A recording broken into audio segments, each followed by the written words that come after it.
fait, je réfléchis à ce que font nos voisins européens. Il y a l'Angleterre qui a le National Trust, qui lui permet de prendre en charge ce type de bâtiment et de leur donner un destin un peu différent de celui qui était sa première affectation. Et il y a également l'Espagne avec la chaîne des Paradors, où ils récupèrent la plupart des vieux châteaux, des forteresses et de différents bâtiments comme ça, les ouvrent d'une manière très intéressante et très adaptée en quelque sorte au lieu pour en faire de l'hôtellerie plutôt de grand luxe. Et là, il semblerait que sur Toulon, il y a quand même des opportunités extraordinaires dans cette deuxième possibilité, bien que ce soit un peu trivial de le destiner à l'hôtellerie, c'est quand même une solution envisageable. Il se trouve que le fort de Croix-Faron, vous dites qu'en effet, il conserve des activités de transmission, mais en fait, il y a aussi beaucoup de transmission à partir du Coudon et du fort du Montcaume. Donc, éventuellement, cette spécificité de notre plus beau fort toulonnais, on pourrait peut-être la transporter ailleurs. Le fort du Coudon n'appartient pas à la marine, proprement dite. C'est la Direction générale pour l'armement qui l'utilise. Vous avez remarqué qu'il y a des espèces de radars. C'est ce qu'on appelle une station de trajectographie. Il y a un centre d'essai de missiles à l'île du Levant, c'est pas un secret, on peut le dire. Quand on essaye des missiles, il faut voir comment ils se comportent. Le fort du Coudon a essentiellement cet usage. Il y a un peu de transmission aussi, mais qui ne sont pas forcément de la marine. Et quant au Montcaume, les grands pylônes que vous voyez ne sont pas militaires. Donc vous voyez, les points hauts intéressent beaucoup de gens pour des ondes hertziennes ou autres. Je vous remercie de citer effectivement ce qui se passe en Europe. Il faut toujours voir ce qui se passe ailleurs. C'est vrai que les anglo-saxons, les Anglais, avec le National Heritage, plus une culture qui est de ce qu'on appelle les charity en Angleterre. Ce sont des associations d'intérêt général, mais qui ont des financements à la fois publics et privés. C'est quelque chose qui marche très bien en Angleterre.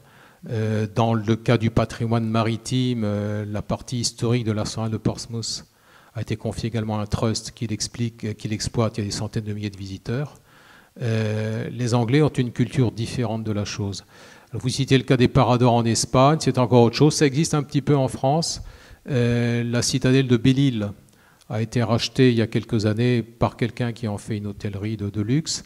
Alors c'est vrai qu'en France, culturellement, la confiscation, l'appropriation, je dirais, l'appropriation d'un bien qui est public à la base, qui s'inscrit dans l'histoire à des fins purement privées et avec une sélection par l'argent, ça passe un peu mal en France.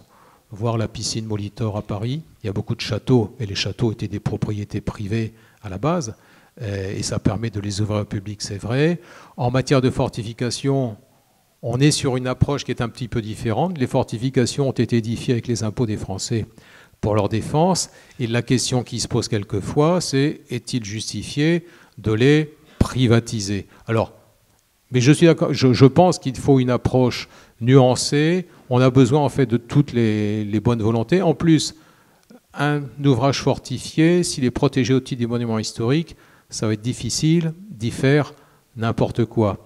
Le cas de la citadelle de Belle-Île, il y a des capacités de caserne très importantes. Là, c'est plus facile à transformer effectivement en hôtel ou autre. Mais on peut avoir des restaurants, on peut avoir des tas de choses. Il y a au-dessus de Grenoble, on parle de la Croix-Faron, il y a un ouvrage tout à fait comparable à la Croix-Faron qui est le fort du Saint-Hénard au-dessus de Grenoble, à l'entrée de la Chartreuse.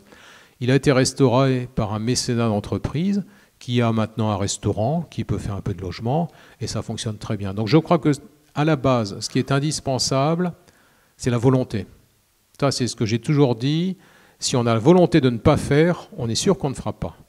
Si on a l'envie de faire, peut-être qu'on arrivera à faire quelque chose et que les moyens suivront. Et je crois qu'il y a la question de la volonté, parce que c'est vrai qu'en France, on a une difficulté. Vous parliez du National Heritage en Angleterre. En France, on n'a pas l'équivalent.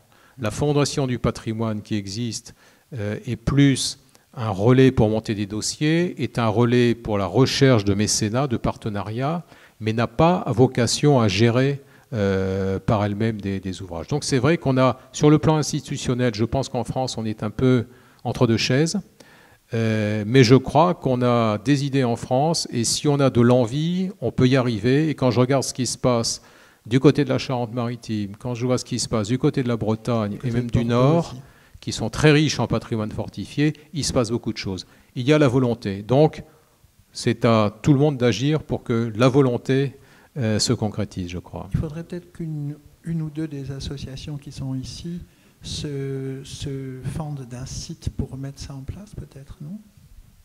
Oui, à condition qu'il y ait des